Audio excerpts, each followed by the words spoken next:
Hi, everybody. This is the Baseball Hut, the amazing, spectacular, terrific, the great one, the people's champion, your host, the Hut, and this is another visit to the insane asylum known as WFAN. They're coming to take me away, ha-ha. They're coming to take me away, ho-ho, hee-hee, ha-ha, to the funny fun. Now, welcome back to the Baseball Hut, and of course, we are usually an observer of all the insanity that happens at WFAN.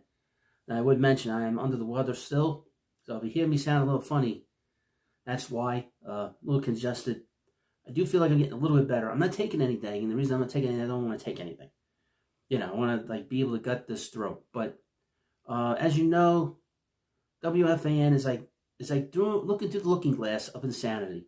It's like watching One Flew Over the Cuckoo's Nest. It's like watching the Dream Team, but it's not funny.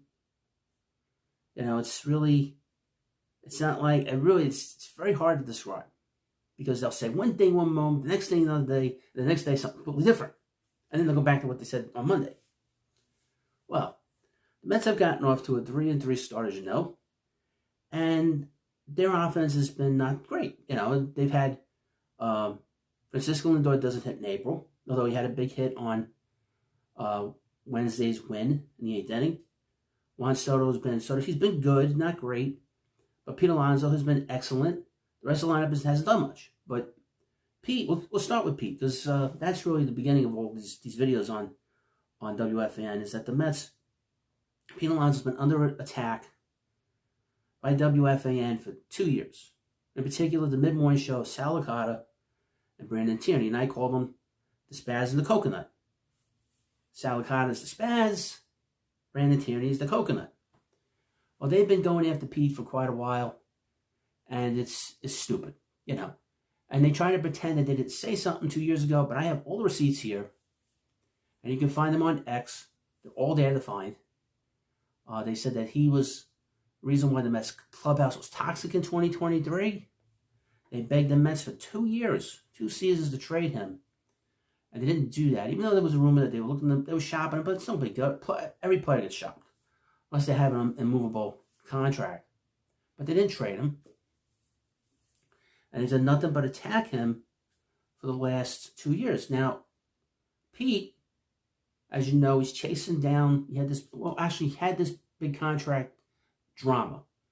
And of course, before that, he had a big home run, helped a couple big home runs against the Brewers and against the Phillies and against the Dodgers. Had big games. Helped the Mets get past the Brewers in a miraculous home run, biggest home run of his career, and they were attacking him up until that at bat. And frankly, they were very quiet for the most part, and then they started attacking him again this winter because of the whole contract situation. Now, they've been kind of quiet, but still complaining about the lineup, the way the lineup's put together. Now, a couple of days ago, Sal Licata said that the Mets should bat Pete 6th in the lineup. Now, he's not saying that. So this is kind of the inconsistency of this stuff. Now, my opinion, I'd rather bat him clean up and leave him there, and that's it. To me, that's a traditional spot. I'm sort of a traditionalist when it comes to the lineup. But I do like him with Soto together. So I think that's a great combination, and I think Soto taking so many pitches really helps Alonso out a lot. I think it helps every bat that bats behind him. Even Aaron Judge. So that's, to me, is the only thing I think of. But batting 6th it's disrespectful. It's disrespectful. Even the godfather of baseball thinks it's disrespectful. So I'll never go against the family, But that's how I always looked at it. Now, this thing about Brandon Tierney. Now, here's Brandon Tierney. Here is his actual file photo that we have here at the Baseball Hut. Like I said, he's the Coconut, and this is his file photo. And he is a big Yankee fan, and he's a Yankee shill. Anything the Yankees do is great, it's wonderful, it's terrific, spectacular, amazing, spectacular, terrific. And anything the Mets do is shit. Really. And same thing with the Jets. The Jets are great, they do this right, why the Giants do shit. That's how pathetic he is as a fan. And it's very dishonest. Now, last year, he was in joy, absolute joy, that Juan Soto's with the Yankees. They were all bragging about it. I mean, they were like thumping their chest. The host always thought that he was going to be a Met. I always felt that way. I felt that for years. Okay? It was just the feeling that that was going to happen. It was meant to be. Well, the Yankee fans are very uptight that Juan Soto is not with the Yankees. At Yankee Stadium, at the beginning of the season, they've been saying F Juan Soto. So for a team that has all this history, history's about to change. History has changed. But Brandon Tierney had something ridiculous that he said on the station on Thursday. Let me read you this. It's really pathetic. A quote. This is about Juan Soto.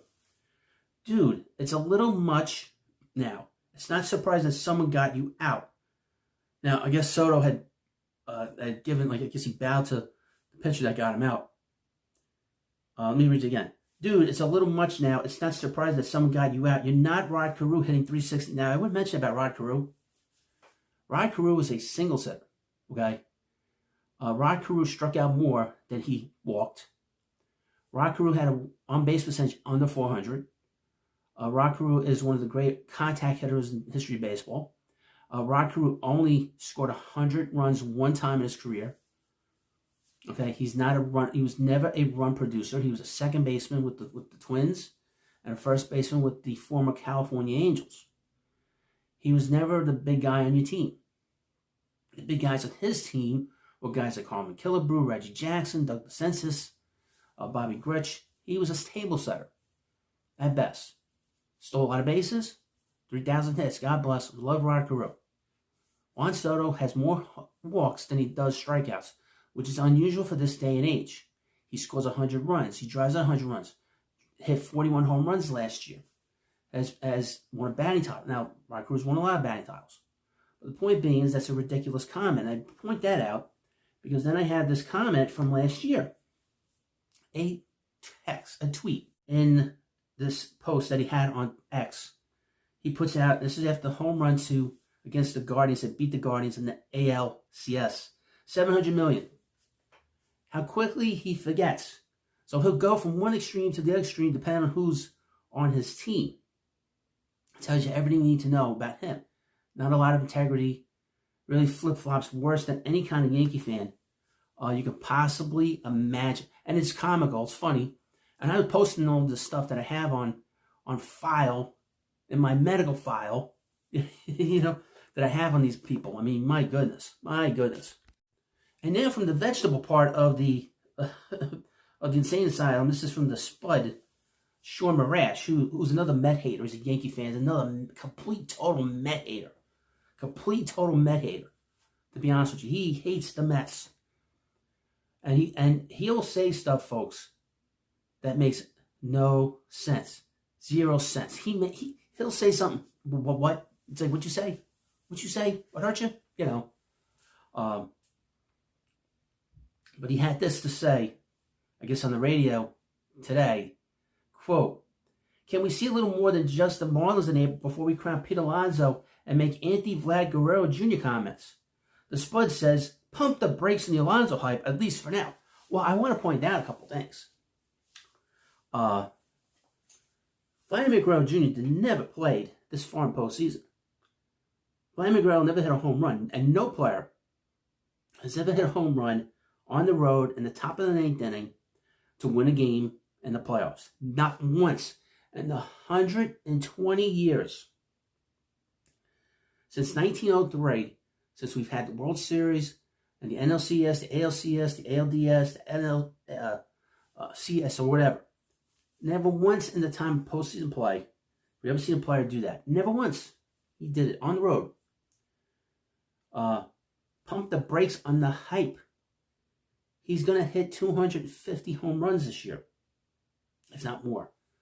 He has a chance, in my opinion, to hit 45 to 50 home runs with this early approach that he has. Because this is the approach that he had back in 2019. 2019, he hit 53 home runs. In 2022, he hit over 40 home runs.